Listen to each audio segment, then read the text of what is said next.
Ben ritrovati qui dalla Pagoda con Gastrovisione, arte e cucina legati indissolubilmente alla città di Venezia. Perché questo, Marco?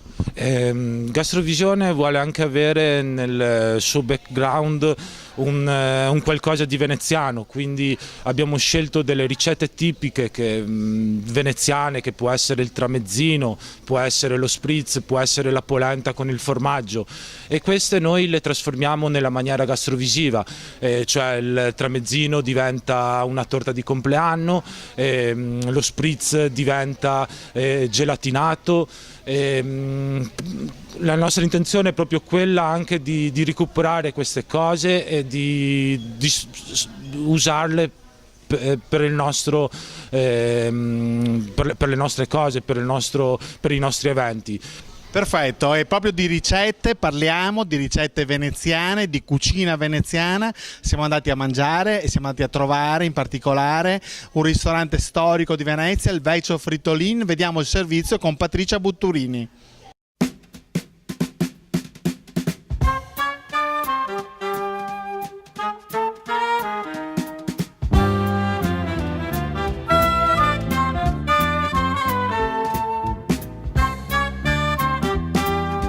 Buongiorno a tutti, siamo al locale storico Vecchio Frittolin tra i sestieri di Santa Croce e San Polo e siamo con la titolare Irina Freguglio che ci racconterà la storia di questo locale e il suo percorso all'interno. Buongiorno Irina.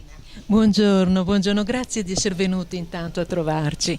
Allora, Vecchio Frittolin è un nome antichissimo. Ce n'è già traccia su delle carte delle poesie del 1750. Era un posto dove si faceva solo la frittura di pesce in cartoccio da portar via. Noi l'abbiamo trovato chiuso, però ci siamo documentati, abbiamo cercato parlando con i vecchietti del quartiere e l'abbiamo riaperto 11 anni fa. 11 anni fa abbiamo mantenuto la tradizione del pesce fritto, visto che siamo anche vicino al mercato del pesce, però poi da questo abbiamo fatto anche una cucina anche di ricerca, di innovazione per poter dare ai nostri clienti, ai nostri ospiti che vengono da tutto il mondo, sentire veramente i profumi della cucina veneziana rivisitata. Ci fa piacere, lo chef è Daniele Zenaro. Come è nata e come è cambiata la cucina da che c'è lo chef e la innovazione, la ricerca, sempre in base a una cucina naturalmente veneziana? Ce la racconti a parole possibilmente? Certo, allora Daniele è una persona eccezionale, è un cuoco che ha studiato e ama moltissimo il suo lavoro. E allora com'è che abbiamo cambiato il menù con lui? Prima di tutto lui fa solamente cose che prende al mercato. Fai conto, frutta e verdura vengono dall'isola delle Vignole, tutto cerchiamo di prendere qui in zona e lui nel territorio, e lui con questi ingredienti ricrea delle ricette, fa delle proposte, fa degli abbinamenti anche un po' diversi a volte del consueto, però sempre nel rispetto della materia prima e della tradizione veneziana. Cosa dici Irina? Andiamo in cucina? Ma certo. D'accordo.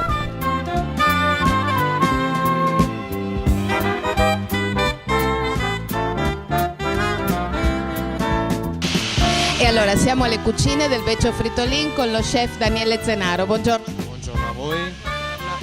Daniele ci propone una ricetta di questo ristorante, il Vecchio Frittolin, tipica estiva. Daniele, raccontaci la ricetta. Allora, innanzitutto, una ricetta molto semplice e anche molto fresca, un carpaccio di scampi servito con un'insalata di sedano e un succo di carota e mango. Allora, cominciamo con il carpaccio. Innanzitutto, scampi, le cose di scampo pulite, le tagliamo per il lungo. Così. Mi serve venire qua, Giovanni. E le schiacciamo per fare un carpaccio.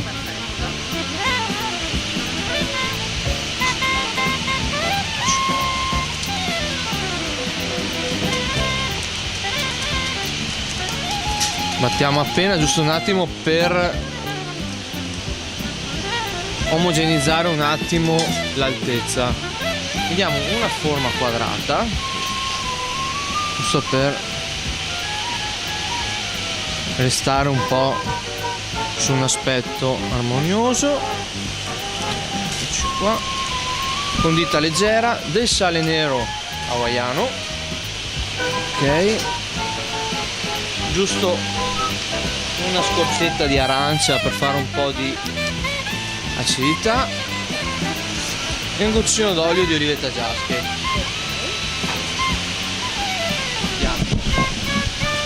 In questo caso un vetro di Murano, Ok. Andiamo a girarlo sopra e abbiamo già piazzato il nostro carpaccio. Andiamo a ricondire la sale e un goccio d'olio. Sempre olivetta giasche, esatto.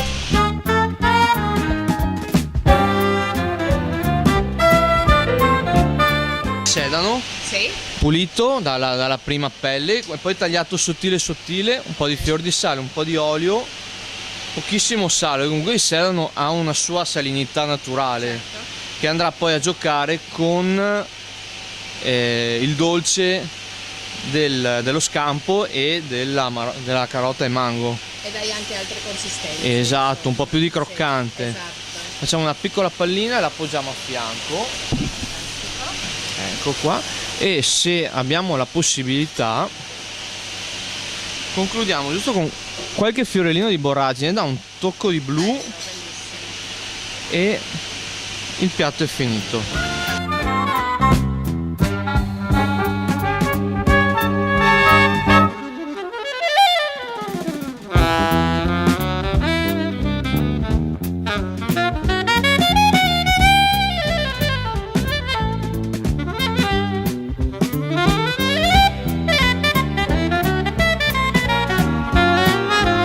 Siamo a fine pranzo con Daniele Zenaro, un pranzo meraviglioso dove io però ci terrei tanto a che tu ci descrivessi questi due dolci, Daniele.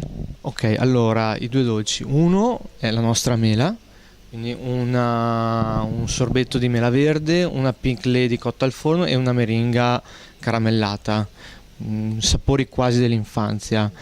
Mentre l'altro, ok, è diciamo un po' la mia colazione, l'inizio della mia giornata, quindi una panna cotta al caffè, molto molto forte, un sorbetto di latte di mandorle per dare la sensazione del latte che però non è un latte, e un piccolo muesli, quindi dell'orzo soffiato, delle noci di macadamia, dell'uvetta sultanina e un po' di frutta fresca, una foglina di menta per rinfrescare un attimo, del riso soffiato e dello zucchero fondente. Una buona colazione per cominciare una buona giornata, insomma. Certo, un buon caffè. Addolciamoci. E allora dopo questa deliziosa carrellata di piatti, un saluto e ti passo la linea, Giovanni. Grazie a voi. Arrivederci. Grazie Daniele. Qui dal programma Lido e Dintorni è tutto anche per questa puntata. Ringraziamo Gastrovisione. Un'ultima frase di Marco dedicata al rapporto fra arte, cibo e cultura. La frase che di solito noi usiamo per sottolineare quello che siamo è cibo per la mente, cioè il cibo che prima di essere riconosciuto deve essere accettato dalla nostra mente. Da qui è tutto, un ringraziamento, arrivederci alla settimana prossima, ciao!